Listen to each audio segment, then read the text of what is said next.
Guys, Kabuli chana gravy కర్రీని కొంచెం simple and క్విక్గా చేసుకోగలిగేలా చూద్దాం. ఈ హెల్దీ టేస్టీ కాబూలీ చనాని పూరీతో కానీ చపాతీతో కానీ తింటే చాలా బాగుంటుంది.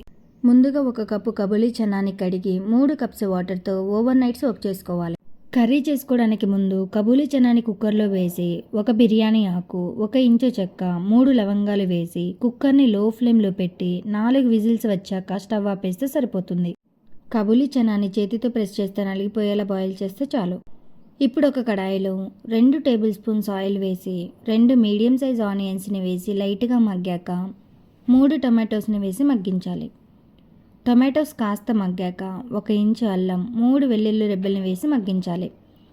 అలాగే 2 పచ్చిమిర్చిని వేసి 1 నిమిషం వేపాక 5 నుంచి 6 జీడిపప్పు పలుకుల్ని వేసి స్టవ్ ఆపేస్తే సరిపోతుంది.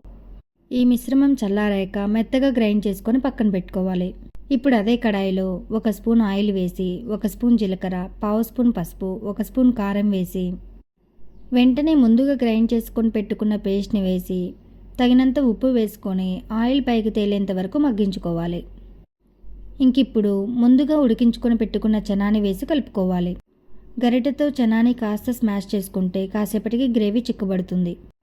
ఇప్పుడు గరం మసాలా ప్రిపరేషన్కి 1/2 స్పూన్ ధనియాలు, 1 ఇంచు చెక్క, 3 లవంగాలు, 3 యాలకుల్ని లైట్గా వేపి పౌడర్ చేసుకోవాలి.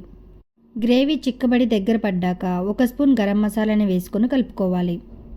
అలాగే 1 స్పూన్ కసూరి మేతిని స్మాష్ చేసి వేసుకొని స్టవ్ ఆపేస్తే సరిపోతుంది.